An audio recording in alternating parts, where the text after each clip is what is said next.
सतलोक के अंदर ऐसी शंखों लहर मेहर की उपजे, क्योंकि वह बॉडी दूसरे टाइप की है। ऐसा शरीर नहीं है सतलोक में, शरीर एज इट इज है, सकल सूरत ऐसी है, मूर्त ऐसी है, लेकिन वो मटेरियल ये नहीं है। वो नूर एक तत्व से बना है, उसमें ये रक्त नहीं है, मांस हाड़ चाम नहीं है, एक नूर से बना हुआ है।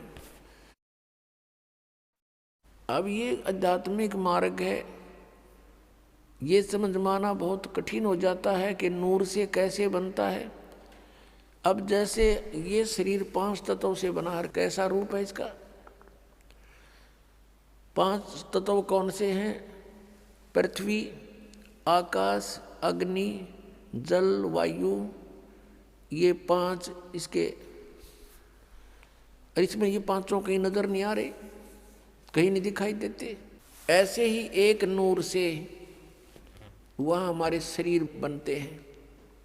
उनमें ना बीपी हाई होता, ना कभी लो होता, ना कैंसर होती, ना किसी प्रकार का कोई संसारिक झंझट, वहाँ कोई काम नहीं आपको।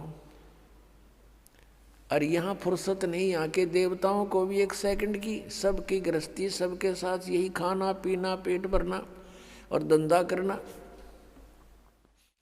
सारा जीवन प्राणी इस शरीर के पोषण में ही व्यतीत कर देता है। सुबह उठता है, उठते ही चाय पानी खाना बनाओ खाओ, फिर काम पर जाओ, दोपहर में फिर खाओ, फिर अपना काम करो, फिर शाम में खाओ, और फिर उठते फिर चलो। आजीवन तक यही करते करते इस शरीर से कार्य लेने के लिए इसमें पहले हमने आहार डालना पड़ता है, और इसी व्यवस्था में सारा जीवन व्यर्थ हो जाता है। और वहाँ सतलोक में जाकर के कोई काम नहीं, राग द्वेष नहीं, भाई बंटवारा नहीं, बिल्कुल सब सदाबहार वृक्ष है। ये राधा स्वामी, धन धन सतगुरु और ये जय गुरुदेव वाले पंथ के गुरुजन, इन्हें कह कहेगा पता नहीं। और कहते हैं सतलोक में प्रकाश ही प्रकाश है, चेतन ही चेतन है, और परमात्मा निराकार है। आत्मा परमात्मा में, मोक्ष प्राप्त आत्मा परमात्मा में ऐसे लीन हो जाती है जैसे बूंद समुद्र में। अरे भले आदमियों, परमात्मा के दर्शन के लिए महापुरुषों ने समाधियां लगाई। परमात्मा के दर्शन के लिए परमेश्वर ने 100 बार बताया कि परमात्मा के दर्शन करो। अरस कुर्स पर सवेत गुमट है, जहाँ सतगुरु का डेरा, सवेत मुकुट सिर छतर विराजै, और देखत ना उस चेहरे नु। यदि वहाँ परमात्मा है ही नहीं तो हम क्या करेंगे उड़े? वहाँ हमने क्या आवश्यकता जाने की? भगवान के लिए तरफ रहे हैं।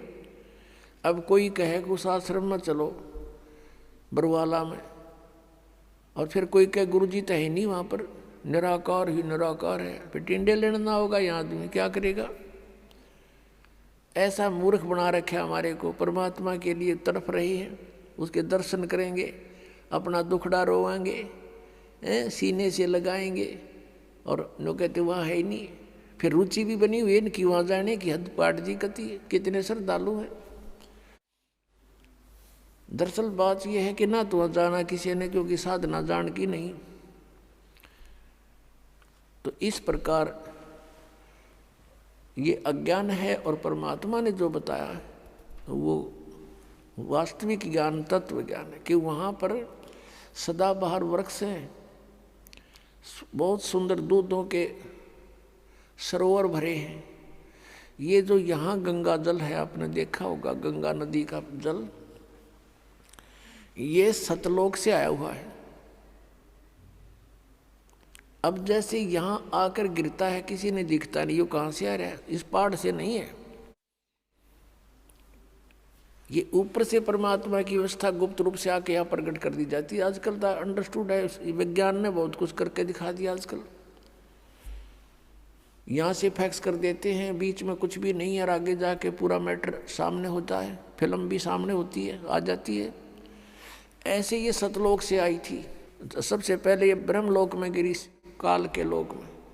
सब जगह इनके एक जटा कुंडली डैम बने हुए हैं, वहाँ से ओवरफ्लो होकर फिर वहाँ से चल पड़ती है उर्वास रूप बन करके, फिर दूसरी जगह के बर्फ रूप धारण करती है, वहाँ से फिर ये मेल्ट होकर के जल बन जाती है, फिर आगे चलती, ऐसे ही यहाँ आकर के गिरी हुई है। तो ये एक रिहर्सल है कि वहाँ का मटेरियल खराब नहीं होता, पदार्थ कभी भी खराब नहीं होता। गंगा जल को आप कितने ही दिन तक रखो वो खराब नहीं होगा, उसमें गंदा नहीं होगा। और दूसरा आपको प्रमाण दिखाते हैं कि हम इस परमेश्वर की अमर वाणी का पाठ करते हैं, जो यहाँ यज्ञ होता है, और यहाँ पर ये जल रखते हैं, एक सिंपल जल होता है यहाँ आम टूटियों का भरा हुआ, और इसको फिर परमात्मा की वाणी इसके ऊपर चलती है, मंत्र करते हैं, ये वाणी चलती है, मंत्र हैं भगवान के, ये सत्संग होता है, ये सब उसके ऊपर उस जल को अमृत बना देते हैं, गंगा से भी उत्तम बन जाता है वो। गंगा तो एक जल का काम करता है और वो एक बहुत प्रबल अमृत बन जाता है, और उसको कितने दिन तक रखिए आप, कभी खराब नहीं होता। हमारे पास रखा है सन 1996 का, 1996 का ये अमृत रखा हुआ आज तक एक बोतल में, और एज इट इज है। तो जिस परमात्मा की चर्चा करने मात्र से जल भी अमृत बन जाता है, तो पुण्यात्माओं जो सत्संग हम करते हैं, परमात्मा की महिमा सुनाते हैं, अमृतवाणी बोलकर सुनाते हैं, इससे पशु पक्षियों पर भी प्रभाव पड़ता है, चींटियों पर भी प्रभाव पड़ता है, पौधों पर, वृक्षों पर भी प्रभाव पड़ता है, और इनको भी बहुत कुछ शक्ति प्राप्त होती है, और समय आने पर इनको ये काम देगी, इनको लाभ देगी। तो उस सतलोक के अंदर कोई पदार्थ खराब नहीं होता, सड़ता नहीं, गलता नहीं, और सदाबहार वृक्ष हैं, सूखते नहीं, और वहाँ कोई काम नहीं। परमात्मा की याद में आत्मा भीगी रहती है, मस्त रहती है, बहुत आनंद रहता है, चर्चा चलती है, ऐसे मंडलियाँ बैठकर बतलाती हैं, और नीचे के दुखों को देखकर आँखों में आंसू आते हैं कि कैसे रजा हुई परमात्मा, हम कैसे निकला इस गंदते हैं। वहाँ जाकर जब नीचे को देखते हो ना, इसमें सड़ांध आती है, इस 21 ब्रह्मांड में तो सड़ांध बुदबू दुर्गंध आती है। गरीबदास साहिब जी ने लिखा है कि लख योजन तक जात है या दुनिया की गंध दुर्गंध। इस पृथ्वी लोक पर रहने वाले प्राणियों के अंदर से निकल रहे ये बदबू, कहते हैं 1 लाख योजन लगभग 12 लाख किलोमीटर ऊंचाई तक इसकी बदबू जाती है, स्मेल, बैड स्मेल जाती है। तो पुण्यात्माओं, इस प्रकार की विवेचन से आपका मन परमात्मा की तरफ आकर्षित होगा और यहाँ से चलने की तैयारी करोगे।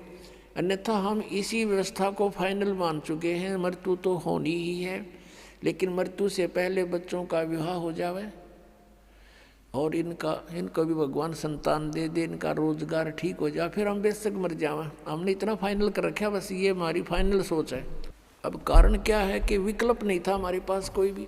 अब परमात्मा ने आकर दया करी अपने बच्चों पर,